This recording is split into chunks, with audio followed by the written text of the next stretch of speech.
So the example he talks about in the book that really resonated with me was he took over the 49ers in 1979. They were the worst team in football. I believe they were 2-14 the year before, which is really bad for those of you who don't know football. In the next 10 years, he managed to transform the team into the NFL's best, won 3 Super Bowls. And what's the first thing he did to start going from a terrible team to the best team ever in many ways? He actually taught the receptionists how to answer the phone properly. He wrote a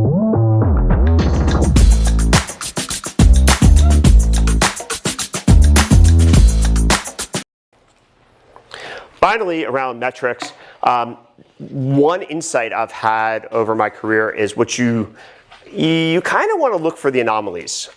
You don't actually want to look for the expected behavior. So a famous example was at PayPal.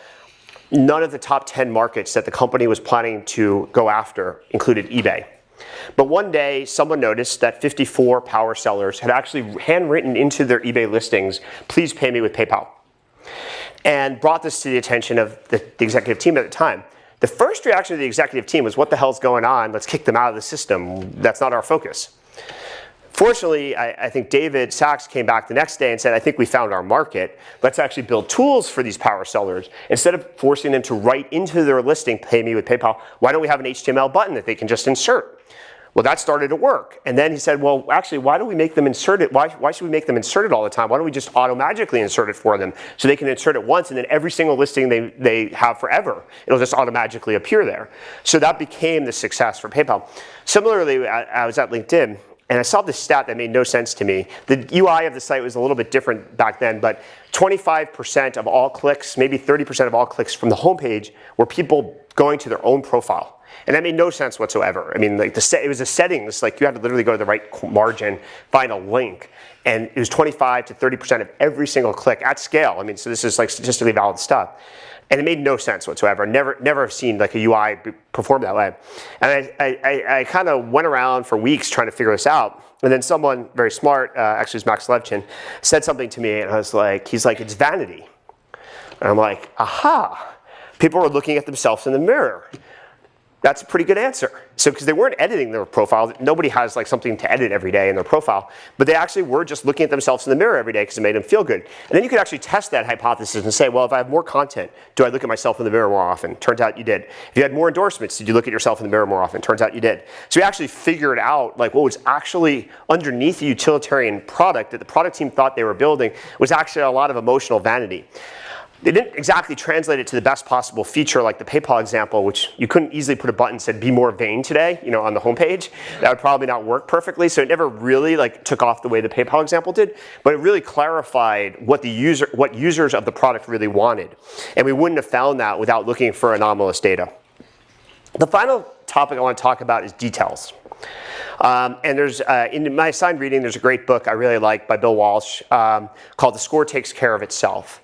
And the basic point of the book is that if you get all the details right, you don't worry about how to build $1 billion business, how to have $100 million in revenue, how to have 1 billion users.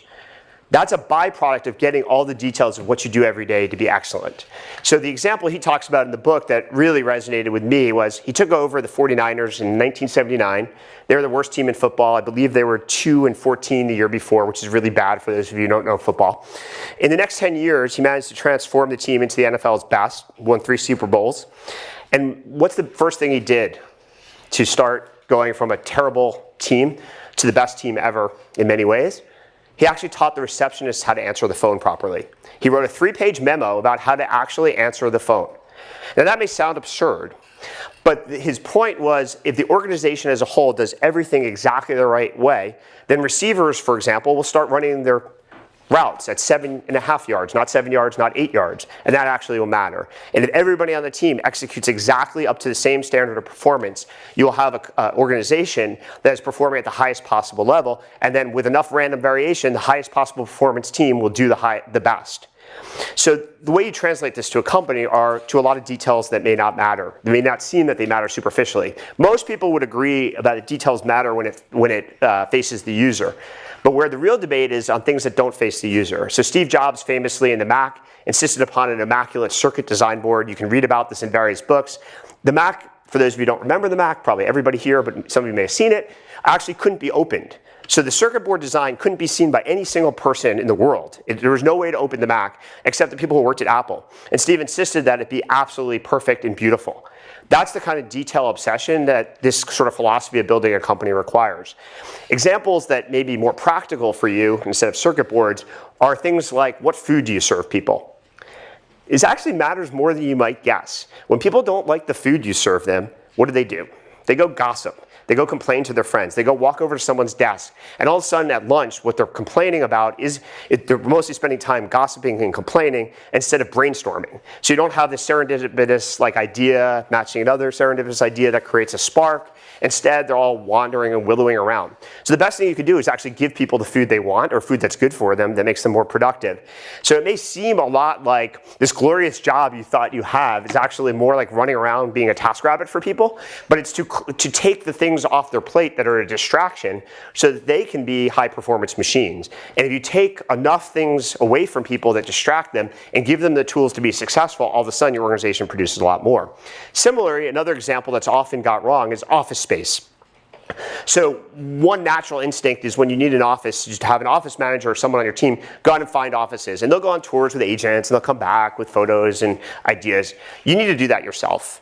The office environment that people live in and work in every day dictates your culture and how people make decisions. It dictates how hard people work. There's almost no more decision other than what company you're going to be than what's the office environment you're actually in. And most people don't do that. And then the final thing, and then I'll take some questions, is around effort. Ultimately, I don't believe that you can build a company without a lot of effort and that you need to lead by example. So Bill Walsh, the first chapter of his book gets asked this question of how do you know whether you're doing your job? And this is the answer he gives coaches that used to ask him that question.